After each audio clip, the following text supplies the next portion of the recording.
Hello everyone, welcome to my YouTube channel AH helpline. कैसे हैं आप लोग?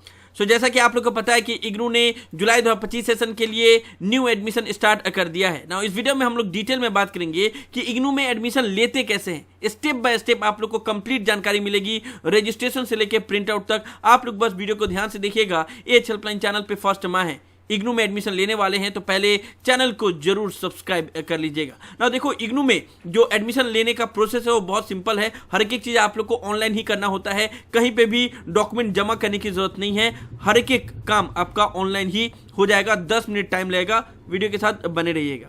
एडमिशन लेने से पहले आप लोग ने ऑलरेडी डिसाइड कर लिया होगा कि आप ओडीएल मोड में एडमिशन लेना चाहोगे या ऑनलाइन प्रोग्राम में एडमिशन लेना चाहोगे। तो ओडीएल मोड के लिए इस पोर्टल से अप्लाई करना होगा। ऑनलाइन प्रोग्राम में एडमिशन लेना है तो इस पोर्टल से अप्लाई करना होगा। तो हम लोग ओडीएल मोड के बारे में बात कर लेते हैं। हालांकि दोनों का एडमिशन लेने का प्रोसेस सेम है। ओके, नाउ एडमिशन का प्रोसेस स्टार्ट करने से पहले आप लोग को पता होगा कि इग्नू में अब कोई भी प्रोग्राम में अगर एडमिशन लेना है तो डीईबी आईडी मैंडेटरी कर दिया गया है। विदाउट डीईबी आईडी के आप एडमिशन नहीं ले सकते। तो पहले ही आप लोग डीईबी आईडी बना लेना। डीईबी आईडी कैसे बनाया जाता है इसके ऊपर मैंने ऑलरेडी डिटेल में वीडियो बनाया हुआ है। 2 मिनट में आप लोग डीईबी आईडी बना सकते हो। ये वीडियो देख के, इस वीडियो का लिंक डिस्क्रिप्शन में और ऊपर कार्ड में दिया हुआ है। ओके, नाउ डीईबी आईडी बनाने के बाद से आप जो डॉक्यूमेंट लगेगा उसको ऑलरेडी स्कैन करके रेडी रख लेना, ताकि ऑनलाइन फॉर्म फिलअप करने के दौरान बीच में आप लोग को फिर से स्कैन करने की जरूरत ना पड़े।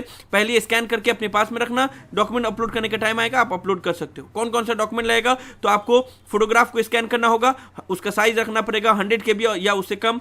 सिग्नेचर का स्कैन करना होगा। जो भी आपका एजुकेशनल क्वालिफिकेशन है, यानी कि मार्कशीट है, प्रोविजनल सर्टिफिकेट या डिग्री है, उस सब का स्कैन कॉपी करना होगा। और अगर आपका कैटेगरी सर्टिफिकेट है, यानी कि SC ST या OBC से बिलोंग करते हो, तो वो भी सर्टिफिकेट को स्कैन करके अपने पास रखना होगा। ओके, नाउ सारा डॉक्यूमेंट अपने पास में रख लिए, डीईबी आईडी बना लिए। उसके बाद से आप लोग को यहाँ पे नजर आ रहा होगा click here for new registration, इसके ऊपर क्लिक करना होगा। इस पेज पे आप लोग आ जाओगे। नाउ यहाँ पे सबसे पहले तो आपको अपना यूजर नेम बनाना होगा। कोई भी यूजर नेम आप बना सकते हो। यूजर नेम यूनिक होना चाहिए। यूनिक करने के लिए जो भी आपका नेम है उसका लास्ट का जो लेटर है उसको 2 बार लिखोगे तो यूनिक हो जाता है। जैसे मेरा नाम है अथर, तो ATHA अगर डबल आर कर देंगे तो वो यूनिक हो जाएगा। उसी तरीके से मान लो किसी का नाम है अजय, तो AJAYY कर देंगे तो वो भी यूनिक हो जाएगा। ठीक है, तो बस आपको एक यूजर नेम यहाँ पे लिखना है। ओके, नाउ उसके बाद से आपको अपना फुल नेम यहाँ पे लिखना है। जो एजुकेशनल डॉक्यूमेंट में आपका फुल नेम है वही यहाँ पे लिखोगे। उसके बाद से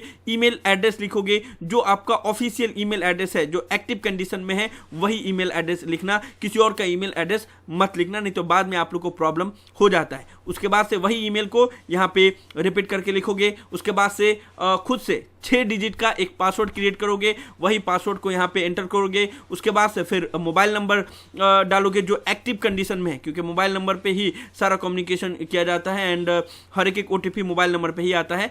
एंड उसके बाद से वही मोबाइल नंबर को यहाँ पे रिपीट करोगे। रिपीट करने के बाद से यहाँ पे कैप्चा पुट करोगे एंड उसके बाद से रजिस्टर के ऊपर क्लिक करोगे। जैसे ही रजिस्टर के ऊपर क्लिक करोगे इस तरीके से शो करेगा, your account is created successfully, please log in and apply in the programme. इस तरीके से शो किया, दैट मीन्स कि आपका अकाउंट क्रिएटेड हो गया है। अब जो आपने यूजर नेम बनाया था एंड जो पासवर्ड आपने क्रिएट किया था वो यहाँ पे टाइप करोगे, कैप्चा पुट करोगे एंड उसके बाद से फिर लॉग इन करोगे। लॉग इन होने के बाद से यहाँ पे आप लोग को फिर से वही बात बताया जाएगा जो कि मैंने वीडियो के स्टार्टिंग में बताया कि आगे बढ़ने से पहले ऑलरेडी आप अपना जो भी डॉक्यूमेंट है उन सबको स्कैन करके रखना। पेमेंट के लिए जो कार्ड यूज करोगे वो अपने पास में रखना। ठीक है, तो यहाँ पे सारे इंपॉर्टेंट इंस्ट्रक्शन में वही बातें लिखी हुई है। साथ ही साथ आप लोग को बोला गया है कि कॉमन प्रोस्पेक्टस को डाउनलोड कर लेना, ताकि इग्नू यूनिवर्सिटी के बारे में आपको सारा चीज पता चल जाए। जो सारा इंपॉर्टेंट इंस्ट्रक्शन दिया गया है उसको आप पढ़ लेना। पढ़ने के बाद से यहाँ पे एक ऑप्शन मिलेगा, I have read the important information, इसके ऊपर टिक करना। उसके बाद से सबमिट के ऊपर क्लिक करोगे, नेक्स्ट पेज पे आ जाओगे। नाउ यहाँ पे आपको अपना सारा डिटेल फिलअप करना होगा, यानी कि यहाँ पे सबसे पहले अपना मदर्स नेम लिखोगे। उसके बाद से गार्जियन रिलेशन, गार्जियन आपके फादर हैं तो फादर सेलेक्ट करोगे, मदर है तो मदर सेलेक्ट करोगे, अगर आपकी शादी हो गई है एंड हस्बैंड है तो हस्बैंड सेलेक्ट करोगे। जो भी आपके गार्जियन हैं उनको उनका नाम यहाँ पे लिखना पड़ेगा। ठीक है ना, तो अगर आपके फादर है तो यहाँ पे फादर का नाम लिखना होगा, हस्बैंड है तो हस्बैंड का नाम लिखना होगा। ओके, ना यहाँ पे मदर्स नेम लिख दिए, गार्जियन नेम लिख दिए। उसके बाद यहाँ पे अपना डेट ऑफ बर्थ सेलेक्ट करना होगा। डेट ऑफ बर्थ में गलती मत करना, क्योंकि वही इग्नू के रिकॉर्ड में रहेगा। तो जो आपके 10 के एडमिट कार्ड में जो डेट ऑफ बर्थ है वही यहाँ पे पुट करना। उसके बाद से कैटेगरी सिलेक्ट करना। कैटेगरी मीन्स आप जनरल के कैंडिडेट हो तो यूआर सिलेक्ट करोगे, SC या ST से बिलोंग करते हो तो वो सिलेक्ट करोगे, OBC creamy layer, non creamy layer या वीकेंड सेक्शन से हो तो वो सिलेक्ट करोगे। ठीक है, तो जो भी आप कैटेगरी से बिलोंग करते हो वो यहाँ पे सिलेक्ट करोगे। अगर आप SC या ST को सिलेक्ट करते हो तो यहाँ पे आपको एक और ऑप्शन मिल जाएगा जिसमें आपसे पूछा जाएगा कि क्या आप फी वेवर या फी कंसेशन चाहते हैं या नहीं। तो अगर आप चाहते हैं तो यस के ऊपर सिलेक्ट करोगे, तब आपको अपना इनकम सर्टिफिकेट जो फैमिली का एनुअल इनकम है वो अपलोड करना होगा। और ये जो कंसेशन है, फीस कंसेशन है, वो तभी मिलेगा अगर आपका जो एनुअल इनकम है फैमिली का वो 2.5 लाख से कम हो और जो आपका कोर्स है वो इग्नू का जो SC ST कैटेगरी का कोर्स लिस्ट है जिनको फीस रिम्बर्समेंट मिलेगा, वो उसमें अगर आपका कोर्स शामिल है तो फिर आपको फीस रिम्बर्समेंट मिलेगा। वो आप लोग को जब आप फॉर्म फिलअप करोगे तो लास्ट में आपको पता चल जाएगा कि आपका कोर्स इस फी रिम्बर्समेंट लिस्ट में है या नहीं है। ठीक है ना, तो जिस भी कैटेगरी से बिलोंग करते हो वो आप सिलेक्ट कर लोगे। ठीक है ना, यहाँ पे UR सिलेक्ट किया आपने, यानी कि जनरल कैंडिडेट से बिलोंग करते हो तो ये जो ऑप्शन आ रहा था वो बंद हो जाएगा। तो जो भी कैटेगरी है वो आप सिलेक्ट कर लेना। उसके बाद से आप लोग यहाँ पे अपना जेंडर सिलेक्ट करोगे। उसके बाद से आप अर्बन एरिया में रहते हो, रूरल एरिया में रहते हो या ट्राइबल एरिया में रहते हो वो सिलेक्ट करोगे। उसके बाद से आप माइनॉरिटी कम्युनिटी से बिलोंग करते हो, यस या नो वो सिलेक्ट करोगे। उसके बाद से आप कौन से रिलीजन से बिलोंग करते हो वो सिलेक्ट करोगे। उसके बाद से आप सिंगल हो या मैरिड हो वो सिलेक्ट करोगे। उसके बाद से फिर सोशल स्टेटस, यानी कि एक सर्विसमैन हो आप या फिर कश्मीरी माइग्रेंट हो या फिर अगर दोनों में से कोई नहीं हो तो यहाँ पे नॉट एप्लीकेबल, इसके ऊपर क्लिक कर देना। उसके बाद से यहाँ पे आपने जो फर्स्ट पेज में रजिस्ट्रेशन करने के टाइम पे जो ईमेल आईडी दिया हुआ है वो ईमेल आईडी यहाँ पे ऑलरेडी लिखा हुआ रहेगा एंड आपको यहाँ पे एक अल्टरनेट ईमेल आईडी देना होगा जो वैलिड कंडीशन में हो, वो यहाँ पे टाइप करोगे। उसके बाद से एक अल्टरनेट मोबाइल नंबर टाइप करोगे एंड उसके बाद से आपको बताना होगा कि आप PWD कैंडिडेट हो या नहीं हो, यानी कि पर्सन विद डिसेबिलिटी। सो अगर आप PWD कैंडिडेट हो तो यस के ऊपर सिलेक्ट करोगे, अगर नहीं हो तो नो के ऊपर सिलेक्ट करोगे। उसके बाद से आपसे पूछा जाएगा कि आपका एम्प्लॉय स्टेटस क्या है, अनएम्प्लॉयड हो, इग्नू की एम्प्लॉय हो, एम्प्लॉयड हो या फिर KBS एम्प्लॉय हो, जो भी हो वो यहाँ पे सिलेक्ट करोगे। उसके बाद से फिर यहाँ से आपसे पूछा जाएगा कि क्या आपको कोई भी स्कॉलरशिप अमाउंट मिलता है या नहीं, और मिलता है तो कहाँ से मिलता है। ठीक है, तो उसका डिटेल यहाँ पे दोगे। हालांकि ये मैंडेटरी नहीं है, दोगे तब भी चलेगा, नहीं दोगे तब भी चलेगा। ठीक है, तो ये सारा डिटेल फिलअप कर लिए। फिलअप करने के बाद से आपको सिंपली यहाँ पे सबमिट के ऊपर क्लिक करना होगा। जैसे आप लोग सबमिट के ऊपर क्लिक करते हो इस पेज पे आ जाते हो। यहाँ पे फर्स्ट पेज में जो जो डिटेल आपने फिलअप किया था उन सब का समरी एक बार आप लोग को दिखाया जाएगा, ताकि कोई भी करेक्शन अगर आपको करना है तो आप एडिट के ऊपर क्लिक करके उसको करेक्ट कर सकते हो। अगर सब कुछ सही है तो डायरेक्टली आप नेक्स्ट के ऊपर क्लिक करोगे, इस पेज पे आ जाओगे। यहाँ पे आपको अपना DEB ID देना पड़ेगा। जैसा कि आप लोग को पता है कि इग्नू ने जनवरी 2025 सेशन से DEB ID को मैंडेटरी कर दिया है, यानी कि विदाउट DEB ID के आप इग्नू के किसी भी प्रोग्राम में एडमिशन नहीं ले सकते। तो एडमिशन लेने से पहले आप लोग को DEB ID बनाना पड़ेगा। DEB ID कैसे बनाते हैं उसके लिए आप लोग ये वीडियो देख सकते हैं डिस्क्रिप्शन में, और ऊपर कार्ड में वीडियो का लिंक दिया हुआ है। ठीक है, तो DEB ID आपने बना लिया। उसके बाद से यहाँ पे आपको अपना DEB ID देना पड़ेगा एंड अपना डेट ऑफ बर्थ सिलेक्ट करना पड़ेगा। सो जैसे ही आप DEB ID डालते हो एंड अपना डेट ऑफ बर्थ सिलेक्ट करके उसके बाद से फेच DEB डिटेल इसके ऊपर क्लिक करते हो, नेक्स्ट पेज पे आ जाते हो। नेक्स्ट पेज पे आपका DEB ID लिखा हुआ रहेगा, आपका ABC ID लिखा हुआ रहेगा, आपका नेम, आपका डेट ऑफ बर्थ और आपका जेंडर लिखा हुआ रहेगा। यहाँ पे स्टेटस ओके ओके ओके लिखा हुआ रहेगा। ठीक है, तो इस तरीके से शो किया, सब कुछ सही है तो उसके बाद से फिर नेक्स्ट के ऊपर क्लिक करोगे। नाउ नेक्स्ट पेज पे आपसे पूछा जाएगा कि आप किस प्रोग्राम में एडमिशन लेना चाहते हैं, bachelor degree, master degree, certificate, diploma या पोस्ट ग्रेजुएट डिप्लोमा। तो जिस भी प्रोग्राम में आप एडमिशन लेना चाहते हैं उसको सिलेक्ट करोगे। उसके बाद से फिर मोड ऑफ स्टडी, यहाँ पे ODL का ही ऑप्शन रहेगा, ODL सिलेक्ट करोगे। उसके बाद से आप मास्टर डिग्री के कौन से प्रोग्राम में एडमिशन लेना चाहते हैं। ठीक है, तो यहाँ पे जितने भी प्रोग्राम में मास्टर डिग्री ऑफर किया जाता है उन सब का लिस्ट आ जाएगा। तो जिस भी प्रोग्राम में आप एडमिशन लेना चाहते हो उसको यहाँ पे सिलेक्ट करोगे। ठीक है, जैसे ही उसको आपने सिलेक्ट कर लिया उसके बाद से कौन पूछा जाएगा आपसे कि कौन से रीजनल सेंटर के अंडर में आप ये प्रोग्राम करना चाहते हो। तो यहाँ पे हिंदुस्तान में टोटल 56 रीजनल सेंटर है, सबका नाम आ जाएगा। जिस भी रीजनल सेंटर के अंडर में आप एडमिशन लेना चाहते हो वो सिलेक्ट करोगे। उसके बाद से आपको स्टडी सेंटर सिलेक्ट करने के लिए पूछा जाएगा कि कौन सा स्टडी सेंटर में आप एडमिशन लेना चाहते हो। तो इतना याद रखना कि स्टडी सेंटर ये डिपेंड करता है कि आप कौन सा प्रोग्राम में एडमिशन ले रहे हो और वो प्रोग्राम कौन कौन से रीजनल सेंटर में एंड कौन कौन से स्टडी सेंटर में अवेलेबल है, उसी हिसाब से यहाँ पे पूरा लिस्ट बनाया हुआ है।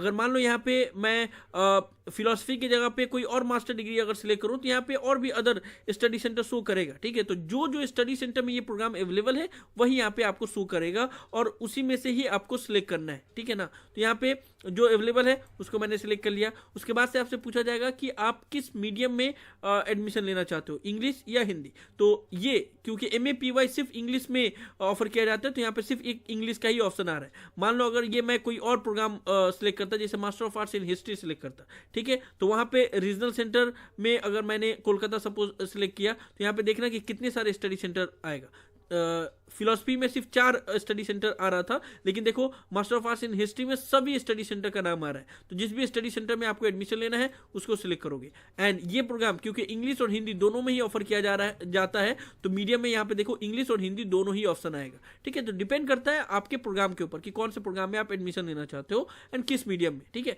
एंड वो प्रोग्राम किस मीडियम में ऑफर किया जाता है। तो मास्टर ऑफ हिस्ट्री दोनों ही मीडियम में ऑफर किया जाता है, तो जिस मीडियम में आप एडमिशन लेना चाहते हो उसमें ले सकते हो। एक चीज याद रखना कि जो मीडियम आप सिलेक्ट करते हो इंग्लिश या हिंदी, इसका मतलब ये हुआ कि इसी मीडियम में आपके पास स्टडी मटेरियल आएगा, आपके पास बुक आएगा।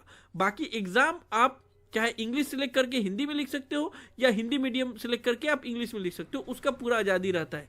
लेकिन आपके बुक या स्टडी मटेरियल सिर्फ जो मीडियम आपने सिलेक्ट किया है उसी में ही आएगा, ठीक है। तो उसको आपने सिलेक्ट कर लिया। उसके बाद से आपसे पूछा जाएगा कि क्या आप ऑलरेडी इग्नू के स्टूडेंट हो, तो अगर आप होगे तो यस के ऊपर सिलेक्ट करोगे एंड उसके बाद से जिस भी प्रोग्राम में आपने एडमिशन लिया है या जो भी प्रोग्राम में आपने एडमिशन लिया था तो उसका यहाँ पे कोड लिखोगे, उसके बाद से इनरोलमेंट नंबर लिखोगे। अगर आप पहली बार इग्नू में एडमिशन ले रहे हो तो सिंपली नो के ऊपर क्लिक करोगे एंड उसके बाद से सबमिट के ऊपर क्लिक करोगे, नेक्स्ट पेज पे आ जाएगा ना। अब आप को यहाँ पे जो जो प्रोग्राम आपने सिलेक्ट किया हुआ है उसका यहाँ पे समरी दिखाएगा कि आपने मास्टर डिग्री सिलेक्ट किया है, master of arts in history select किया है, ये स्टडी सेंटर कोड सिलेक्ट किया है और ये रीजनल सेंटर कोड सिलेक्ट किया है, ठीक है। सब कुछ सही है तो ठीक है। अगर इसमें चेंज करना है तो एडिट के ऊपर क्लिक करके उसके बाद से इसमें चाहो तो चेंज भी कर सकते हो, यानी कि अगर आपको स्टडी सेंटर चेंज करना है या रीजनल सेंटर चेंज करना है या प्रोग्राम चेंज करना है, जो भी चेंज करना है वो कर सकते हो, ठीक है। तो अगर हमें नहीं चेंज करना है तो हम सबमिट के ऊपर क्लिक करेंगे, उसके बाद से नेक्स्ट के ऊपर क्लिक करेंगे। अब देखो यहाँ पे आ रहा है क्वालिफिकेशन।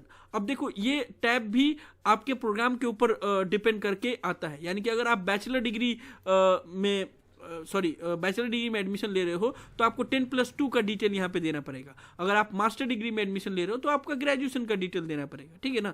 तो master of arts in history में अगर हम एडमिशन ले रहे हैं तो यहाँ पे उसका एलिजिबिलिटी क्राइटेरिया क्या है, ग्रेजुएशन और इक्विवेलेंट। अगर वही आप बैचलर डिग्री में एडमिशन लेते तो वहाँ पे 10+2 और इक्विवेलेंट शो करता, ठीक है। एंड आपको 10+2 का यहाँ पे सब्जेक्ट डिटेल टिक आउट करना पड़ता। तो अभी फिलहाल क्योंकि हम ग्रेजुएशन में मास्टर डिग्री में एडमिशन ले रहे हैं तो यहाँ पे ग्रेजुएशन में जो भी हमारा पेपर था वो हम सिलेक्ट करेंगे। अगर इसमें से जो ऑप्शन दिया हुआ है उसमें अगर आपका सब्जेक्ट नहीं है तो आप अदर्स के ऊपर क्लिक करोगे एंड उसके बाद से फिर यहाँ पे जो भी सब्जेक्ट कोड था वो सब्जेक्ट कोड यहाँ पे मेंशन कर दोगे, ठीक है। तो यहाँ पे हम सिर्फ इंग्लिश के ऊपर क्लिक कर दे रहे हैं। अगर मान लो अगर आपका बहुत सारा पेपर था इंग्लिश के साथ साथ में और भी अदर पेपर था तो उसको अदर के ऊपर क्लिक करके उसके बाद से फिर यहाँ पे वो सब्जेक्ट कोड लिख सकते हो, ठीक है। उसके बाद से फिर ईयर ऑफ पासिंग, आपने अपना ग्रेजुएशन कब किया है, ठीक है, तो वो यहाँ पे आप सिलेक्ट करोगे। उसके बाद से आपका डिवीजन फर्स्ट सेकंड थर्ड या सिर्फ पास हुए हो और परसेंटेज ऑफ मार्क्स कितने हैं, ठीक है, तो वो यहाँ पे सिलेक्ट करोगे। उसके बाद से फिर बोर्ड कोड। तो यहाँ पे स्टूडेंट को काफ़ी कंफ्यूजन होता है क्योंकि यहाँ पे मैक्सिमम स्कूल का ही बोर्ड जो है उसी का नाम दिया हुआ है, यूनिवर्सिटी का नहीं दिया हुआ है, बहुत कम दिया हुआ है। तो अगर आपके यूनिवर्सिटी का यानी कि आपने कहाँ से ग्रेजुएशन किया उसका अगर इस लिस्ट में नाम नहीं है तो आप simply not listed in the list इसके ऊपर क्लिक करोगे और उसके बाद से यूनिवर्सिटी का नेम, जिस भी यूनिवर्सिटी से आपने किया है तो वो उसका नाम लिखोगे। अगर आपने इग्नू से ग्रेजुएशन किया है तो इग्नू यहाँ पे लिखोगे। तो देखो यहाँ पे इग्नू का भी नाम नहीं है, तो अगर आपने इग्नू से भी ग्रेजुएशन करके अभी मास्टर करने जा रहे हो तो not listed in the list इसके ऊपर क्लिक करना होगा और उसके बाद यहाँ पे यूनिवर्सिटी का नाम इग्नू लिखना होगा। उसके बाद यहाँ पे जो भी आपका इनरोलमेंट नंबर है वो इनरोलमेंट नंबर लिखना होगा एंड उसके बाद से यहाँ पे नेट का यूजर नेम एंड नेट का सर्टिफिकेट ID मांगा गया है, वो मैंडेटरी नहीं है तो वो नहीं लिखोगे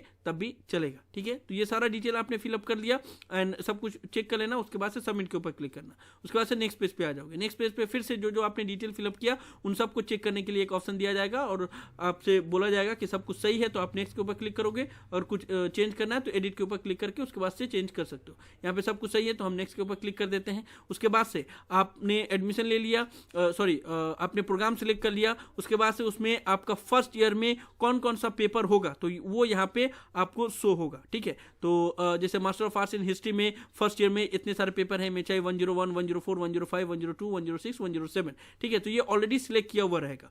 अगर मान लो आपने जिस भी प्रोग्राम में एडमिशन लिया है उसमें अगर आपको सिलेक्ट करने का ऑप्शन दिया जाए तो आपको सिलेक्ट करना होगा। ठीक है, कुछ प्रोग्राम में है कि सारे पेपर ऑलरेडी फर्स्ट ईयर के कंपलसरी है जिसमें कोई भी सिलेक्ट करने का ऑप्शन नहीं है, एंड कुछ प्रोग्राम है जिसमें आपको सिलेक्ट करने का ऑप्शन आता है, यानी कि नंबर ऑफ पेपर है उसमें से सिलेक्ट करना होगा कि आपको फर्स्ट ईयर में कौन कौन से पेपर लेना होगा, तो उस हिसाब से आप सिलेक्ट कर सकते हो। ठीक है, साथ ही साथ आपसे ये भी पूछा जाएगा कि आप study material online digital form में लेना चाहते हैं या फिर प्रिंटेड फॉर्म में लेना चाहते हैं। तो अगर आप डिजिटल फॉर्म में लेना चाहोगे तो जो भी आपका कोर्स फी है उसमें 15% का डिस्काउंट मिलेगा, एंड अगर आप प्रिंटेड फॉर्म में लोगे तो फिर आपको कोई भी डिस्काउंट नहीं मिलेगा, एंड आपके घर पे आपका स्टडी मटेरियल भेज दिया जाएगा। तो मैं हमेशा रिकमेंड करता हूँ स्टूडेंट को कि प्रिंटेड फॉर्म ही सिलेक्ट करें, क्योंकि ये जो डिजिटल फॉर्म में जो बुक अवेलेबल है वो ऑलरेडी सभी स्टूडेंट के लिए अवेलेबल है। जो प्रिंटेड फॉर्म सिलेक्ट किया उसके लिए भी हमेशा अवेलेबल रहता है ई ज्ञान कोर्स और इग्नू का ई कंटेंट ऐप, उसमें सारे बुक ऑलरेडी दिया हुआ है, चाहे आप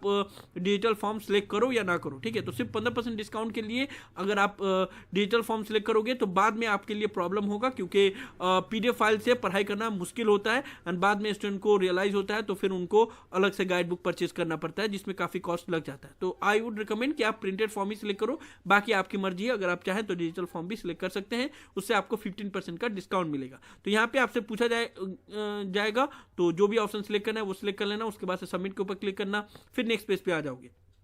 फिर यहाँ पे जो जो फर्स्ट ईयर का आपका पेपर है उसका लिस्ट दिया जाएगा, एंड उसके बाद से आप नेक्स्ट के ऊपर क्लिक कर दोगे। नेक्स्ट के ऊपर क्लिक करने के बाद से यहाँ पे आपसे पूछा जाएगा आपका एड्रेस आप ध्यानपूर्वक एकदम सही एड्रेस डालना, क्योंकि अगर आप एड्रेस में कोई भी गलती करते हो तो आपका स्टडी मटेरियल पहुँचने में, फिर आपका जो भी डॉक्यूमेंट है वो पहुँचने में काफ़ी मुश्किल होता है, आपका मार्कशीट वगैरह पहुँचने में काफ़ी मुश्किल होता है, और हर बार स्टूडेंट गलती करते हैं। तो जो आपका कम्युनिकेशन एड्रेस है जहाँ पे आप चाहते हो कि आपका सारा डॉक्यूमेंट डिलीवर हो, वही यहाँ पे टाइप करना और एड्रेस अपना लिखना। ओके, सो सारा डिटेल आपने फिलअप कर दिया, अपना एड्रेस भी फिलअप कर दिया, उसके बाद से सबमिट के ऊपर क्लिक करोगे। सबमिट के ऊपर क्लिक करोगे उसके बाद से फिर से आपका एड्रेस यहाँ पे शो होगा, एंड उसको फिर से आप लोग एक बार चेक कर लेना कि एड्रेस आपका सब कुछ सही है या नहीं है। अगर कुछ रॉन्ग होगा तो एडिट के ऊपर क्लिक करना, सब कुछ सही है तो नेक्स्ट के ऊपर क्लिक करना। नेक्स्ट के ऊपर क्लिक करोगे उसके बाद से आपको अपना डॉक्यूमेंट अपलोड करना होगा। डॉक्यूमेंट में जैसे मैंने स्टार्टिंग में ही बताया था कि आपको अपना फोटो अपलोड करना होगा, सिग्नेचर अपलोड करना होगा, आपका 10th का मार्कशीट या सर्टिफिकेट अपलोड करना होगा, आपका DOB यानी कि डेट ऑफ बर्थ वेरिफिकेशन के लिए, प्लस अगर आप ग्रेजुएशन में एडमिशन ले रहे हो तो आपका मार्कशीट एंड जो प्रोविजनल सर्टिफिकेट है या डिग्री दोनों ही अपलोड करना होगा। ठीक है, मार्कशीट और ग्रेजुएशन की डिग्री, चाहे वो प्रोविजनल सर्टिफिकेट हो या ओरिजिनल डिग्री हो, दोनों ही सिलेक्ट करना होगा। एंड अगर आप OBC SC ST कैटेगरी से बिलोंग करते हो तो वो सर्टिफिकेट भी, उसका भी स्कैन कॉपी अपलोड करना होगा। जनरल वालों को कुछ भी अपलोड नहीं करना होता है, लेकिन अगर आप SC कैटेगरी से बिलोंग करते हो, ST कैटेगरी से बिलोंग करते हो या फिर OBC से बिलोंग करते हो या EWS, सभी को यहाँ पे अपना कैटेगरी सर्टिफिकेट को अपलोड करना होता है। तो ये सारा डॉक्यूमेंट आप अपलोड कर देना, मैं जल्दी जल्दी अपलोड कर दे रहा हूँ। सो सारे डॉक्यूमेंट को 1 by 1 आप चेक कर लेना कि आपने जो अपलोड किया हुआ है सब कुछ सही है या नहीं है, एंड उसके बाद से फिर स्क्रॉल डाउन करना, नेक्स्ट के ऊपर क्लिक करना। नेक्स्ट के ऊपर क्लिक करोगे तो अभी तक आपने जो जो डिटेल फिलअप किया, यानी कि अपना personal detail, DEB ID, program detail, qualification, हर एक चीज़ को एक बार आपको रीचेक करने का ऑप्शन दिया जाएगा, एंड इस पेज पे आपको हर एक इन्फॉर्मेशन दिखाया जाएगा जो जो आपने अभी तक फिलअप किया। आपको कोई भी जगह पे लग रहा है कि ये इन्फॉर्मेशन मैंने गलत फिलअप कर दिया है और उसको चेंज करना है, तो मॉडिफाई दिस सेक्शन, इसके ऊपर क्लिक करोगे एंड उस पार्ट को आप चेंज कर सकते हो। ठीक है ना, तो एक एक पार्ट को आप सही से चेक कर लेना। सब कुछ चेक कर लिए उसके बाद से यहाँ पे डॉक्यूमेंट जो जो आपने अपलोड किया है वो भी चाहो तो यहाँ पे आप लोग देख सकते हो व्यू के ऊपर क्लिक करके। ठीक है, तो सारा डिटेल आप लोग 2 बार चेक कर लेना, उसके बाद से फिर आप पेमेंट के ऊपर आगे बढ़ना। ठीक है, तो उसके बाद से यहाँ पे बस आपको आई एग्री के ऊपर क्लिक करना होगा, accept and proceed for payment इसके ऊपर क्लिक करना होगा। यहाँ पे आपसे पूछा जाएगा कि एक बार आपने सबमिट कर दिया तो उसके बाद से कोई भी चेंज अलाउ नहीं है, क्या आप एग्री करते हो या नहीं। तो अगर सब कुछ सही है तो आप ओके के ऊपर क्लिक करना, नेक्स्ट पेज पे आ जाओगे। है ना। यहाँ पे आपका पेमेंट का डिटेल दिखेगा कि आपका प्रोग्राम का फी कितना है, डेवलपमेंट फी और रजिस्ट्रेशन फी ये एक्स्ट्रा लगता है। जो प्रोग्राम फी है उसमें ये पार्ट एक्स्ट्रा लगेगा, डेवलपमेंट फी और रजिस्ट्रेशन फी ये सबको देना पड़ेगा, ठीक है। तो यहाँ पे टोटल अमाउंट आपको दिया हुआ है 8,200, तो आपको 8,200 पेमेंट करना होगा ना। यहाँ पे दो ऑप्शन दिया हुआ है, पेमेंट गेटवे ऑप्शन 1 और ऑप्शन 2, तो जो दोनों में से जो भी आपको सिलेक्ट करना है वो सिलेक्ट कर सकते हो। सो अगर आपको यूपीआई से पेमेंट करना है तो पेमेंट गेटवे 2 सिलेक्ट कर सकते हो, क्योंकि पेमेंट गेटवे 2 में यूपीआई का ऑप्शन है, पेमेंट गेटवे 1 में ऑप्शन नहीं है। तो हमें डेबिट कार्ड क्रेडिट कार्ड से पेमेंट करना है या नेट बैंकिंग से पेमेंट करना है तो आप पेमेंट गेटवे 1 सिलेक्ट कर सकते हो। तो हम यहाँ पे पेमेंट गेटवे 1 सिलेक्ट करते हैं। यहाँ पे एचडीएफसी का गेटवे आ गया, यहाँ पे आपको सारे ऑप्शन मिल जाएंगे, यानी कि एचडीएफसी का credit card, debit card, other bank का क्रेडिट कार्ड, अदर बैंक का डेबिट कार्ड या फिर नेट बैंकिंग। तो जिस भी मोड से आपको पेमेंट करना है आप पेमेंट कर सकते हो।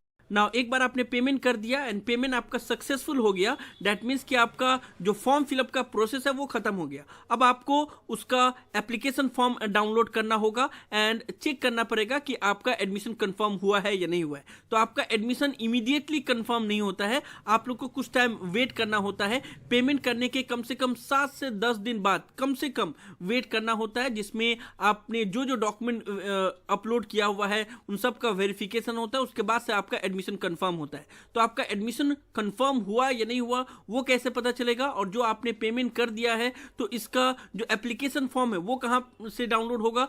तो उसके लिए आप लोग को फिर से इस पेज पे आना होगा, यहाँ पे अपना यूजर नेम डालना होगा, जो पासवर्ड क्रिएट किए थे वो डालना होगा और फिर से कैप्चा पुट करके लॉगिन करोगे। लॉगिन करोगे तो कुछ इस प्रकार से आपको स्क्रीन के ऊपर डैशबोर्ड शो करेगा, ठीक है। यहाँ पे माई एप्लीकेशन के ऊपर जाओगे एंड माई एप्लीकेशन के बाद जाने के बाद यहाँ पे आपको कंट्रोल नंबर दिखेगा और यहाँ पे आपको print acknowledgement and print application form दिखेगा। तो यहाँ पे आप जो पेमेंट का एक्नॉलेजमेंट है वो भी डाउनलोड कर सकते हो और एप्लीकेशन फॉर्म है वो भी डाउनलोड कर सकते हो। तो जैसे प्रिंट एप्लीकेशन के ऊपर क्लिक करोगे तो कुछ इस प्रकार से आपका एप्लीकेशन डाउनलोड हो जाएगा। तो इसको डाउनलोड करके अपने पास में रख लेना। 7 to 10 डेज के बाद से फिर से आप लोग लॉगिन करके एंड उसके बाद से चेक करना, अगर यहाँ पे एडमिशन स्टेटस में एडमिशन कंफर्म शो करे दैट मीन्स कि आपका एडमिशन कंफर्म हो गया है। एडमिशन कंफर्म होते ही आपको आईडी कार्ड डाउनलोड करने का भी ऑप्शन आ जाएगा और यहाँ पे इनरोलमेंट नंबर भी दिख जाएगा, ठीक है ना। तो आप लोग को वेट करना पड़ेगा जब तक आपका एडमिशन कंफर्म नहीं होगा। तो यहाँ पे एडमिशन स्टेटस में फ्रेश एप्लीकेशन ही दिखेगा और यहाँ पे आपको कोई भी इनरोलमेंट नंबर नहीं मिलेगा। एडमिशन कंफर्म हो जाएगा तो आपके पास मेल भी आएगा, मैसेज भी आएगा और इस तरीके से स्टेटस में भी एडमिशन कंफर्म शो करेगा। उसके बाद से डाउनलोड के ऊपर क्लिक करके एंड अपना आई कार्ड डाउनलोड कर लेना। यहाँ पे आपको पासवर्ड मांगा जाएगा, पासवर्ड आपका इनरोलमेंट नंबर ही होगा। जैसे आप लोग उसको क्लिक करते हो उसके बाद से सबमिट करते हो, इस तरीके से आपका आईडी कार्ड डाउनलोड हो जाएगा। सो आप लोगों को समझ में आया कि इग्नू के किसी भी प्रोग्राम में अगर आपको एडमिशन लेना है तो एडमिशन कैसे लेना होता है, डॉक्यूमेंट कैसे अपलोड करना होता है, डीबी आईडी कैसे सबमिट करना होता है एंड एडमिशन लेने के बाद से आपको कब कंफर्मेशन मिलता है उसके लिए आपको क्या करना होता है, हर एक चीज़ के बारे में हमने बात कर लिया।